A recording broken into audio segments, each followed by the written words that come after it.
Dr. Jameson, we've heard about the macro sociological changes going on in this country between animals and humans. Would you share with our audience some of those things that's happening and give them some introspective?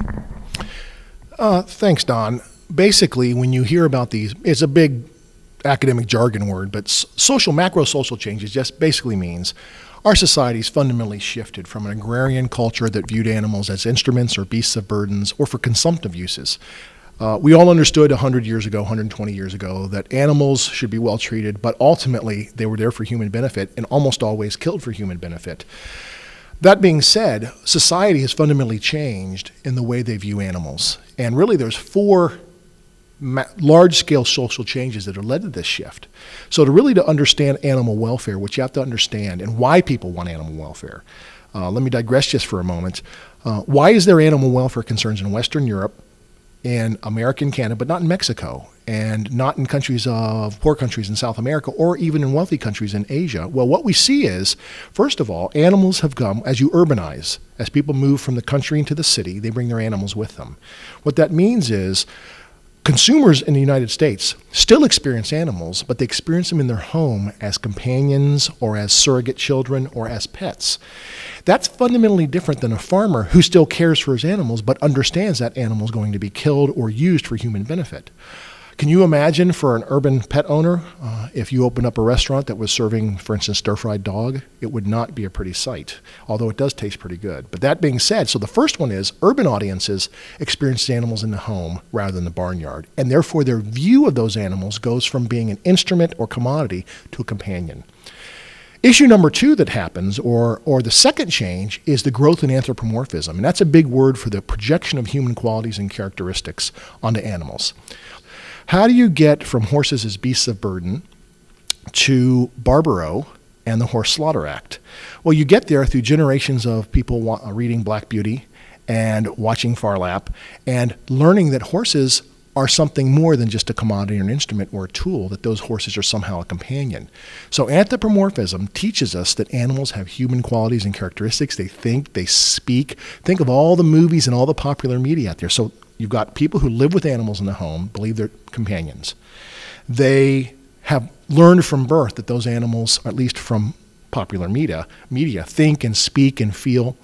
Thirdly, you have an overarching idea that evolution has taught us that we are related to those animals. Instead of somehow humans are distinctly different, that evolutionary biology and the empiricism, the science of evolutionary biology, has sort of broken down that wall, that we really are very similar scientifically. And so finally, what you have, why does this only appear in Western cultures? Because they have the language of equality in their political system. That those things that are like us, once we learn that they're like us, we give them rights. If you look back at the language of the slave owner debate in this country in the 1850s and 1840s, they used the same terminology as agriculture now. That somehow the slave wasn't worthy of rights. But once it became a moral argument that they were like us, we gave them rights. Well, Farm Sanctuary believes that farm animals, like all animals, have feelings and they should be treated with respect and with compassion. And we're concerned that on some farms today, the animals are seen more like commodities than like living, feeling animals. Sometimes they live in cages that are so small they can't turn around, and they'll live that way for practically their whole lives. And so we think that that needs to change. The compatibility of production practice with the ethical framework from where consumers are coming from, it can be quite confusing to understand at times, because we have consumers that do come from very different places and very different spots. A lot of different, because we are a diverse society, a lot of different value systems that are operating. We do have surveys out there that do give us some sense of where people are. A number of surveys over the years have been done by not only agricultural industries but other groups that show that by and large our general public is concerned with the care of farm animals. They want to see humane care. They do want to have some sense of what the quality of life of those animals are.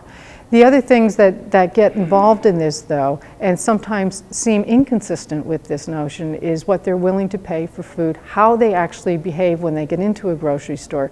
And so people need to tease out what it is about animal welfare that people are most concerned with, and also understand that just because the two behaviors don't tend to link up with one another doesn't mean that animal welfare is still not important to the average consumer. There was a really brilliant professor from Australia who was talking about consumer opinion and consumers want this and consumers want that. But that's oftentimes consumers don't know what they want other than that they want to use animals for their own personal benefit.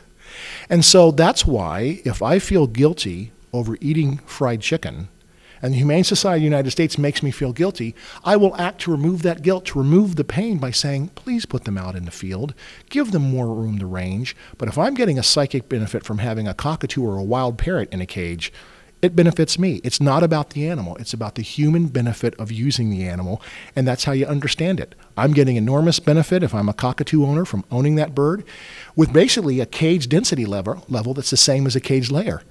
But the cockatoo doesn't make me feel guilty. That's my child. Whereas the chicken deserves rights. So you're saying that really that we aren't willing to give up meat for this sort of thing, but yet we are willing to contribute money to causes that turn those animals loose and into the field and do things like that with them. Well, Don, look at it this way. If I'm a consumer, I have one animal on the center of my plate and another animal in the center of my life.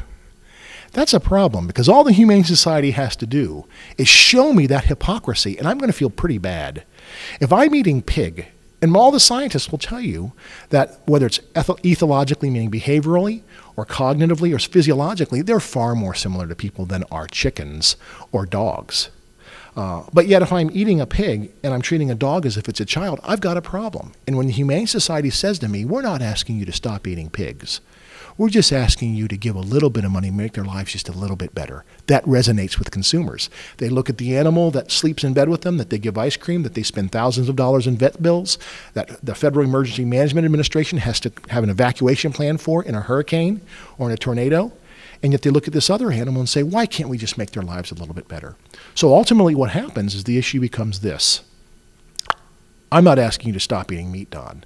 I'm just asking you to treat them a little bit better, just like you would your own companion there on the floor or there in bed with you. And we found in our research, it works. I think the main point is just that, you know, like all animals, farm animals have feelings and they deserve to be treated with respect and compassion. Down the Road is brought to you in part by Prince Agra, makers of Omnigen AF, advancing animal nutrition for healthy animals, and Woodruff Enterprise of Springfield, Ohio,